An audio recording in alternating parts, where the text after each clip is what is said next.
All right, everybody, Fern back here, best hour. We are gonna get young Katie here to a kipping dip. So that's what we're gonna talk about today. As with everything, when we're talking about kipping versus strict, we always wanna promote strict movement prior to adding any sort of dynamic action of the hip. She has both strict pull-ups and strict dips. But what I wanna demonstrate here is how do I set an athlete up to do a strict dip versus a kipping dip? And then what is the difference between those two, how to execute them? Because most people really struggle with the kipping. Most of that is because there's a timing error. So I'm gonna have her demonstrate one strict dip first, just so we can demonstrate that. Young Katie's a pretty good mover. Good, so clearly she can do that.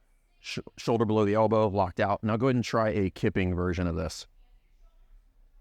Okay, cool. So as she goes down, so go back down to the bottom of the dip here. Cool. What's happening is she's kicking down while trying to press up. So if we think about the benefit of kipping, I'm trying to get some sort of either hip opening or some sort of upward momentum to move in the upward direction. What I have here is two counteracting forces. So she's kicking down towards the floor while trying to press up.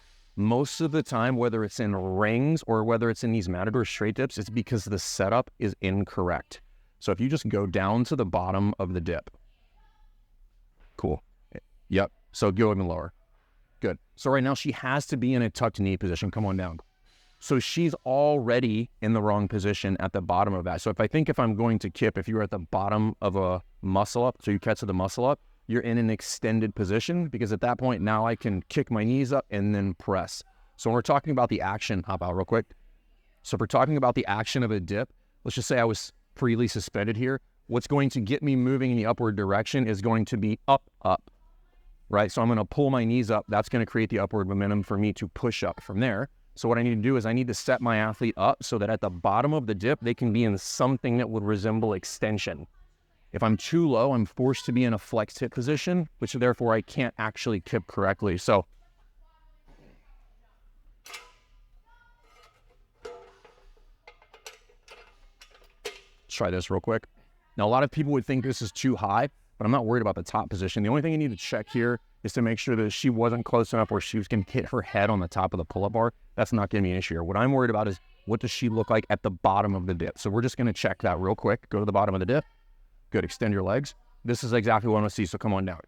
That position is going to allow her to pull her knees up and then press, because where she was doing before, it's out of sequence. She's pushing down and then trying to press. So I'm pushing down in both directions. I want to create momentum upward because I'm trying to push in the upward direction. So from here, I just want you to, we're going to go down to the bottom, go controlled, and then I'm going to tap you on the leg. You're going to pull your knees up and then press. So you're going to be here. You're going to go 1, 2. Okay. So go ahead and go to the top. Yep. Start at the top. Lower yourself down to the bottom just to keep your legs straight. When I tap you, you're going to pull your knees up and then press. Much better. So there she goes. She has a kipping dip, right? I just blew young Katie's mind because she's never done that before.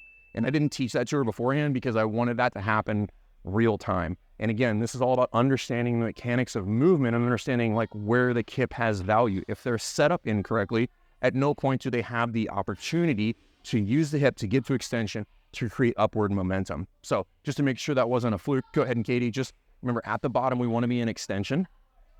So go ahead and give it a whirl here. So now she knows she needs to be an extension, knees, then hands. Good. So now it's just kipping. She's not going to burn out like she normally would because she's doing this out of order. Okay. So think about how you set this up. You're welcome, right? Think about how you set this up. Again, if I don't set my athlete up for success, they're not going to be successful. Dips is one that most people will mess up because they have the rings set up like something, or the bar is about hip height. It should probably be closer to shoulder height in order to make sure that the bottom position is correct so that they can actually kip to the top. If you're a coach looking to get bite-sized daily tips on how to run better classes inside the affiliate, facilitated by some of the best coaches in the world inside of the CrossFit space, check out the knowledge. Everything that you're looking for is in there. How to run classes, how to correct athletes, how to know some of the conceptual things within inside of this whole CrossFit space. Check it out. Run better classes. Check out the knowledge.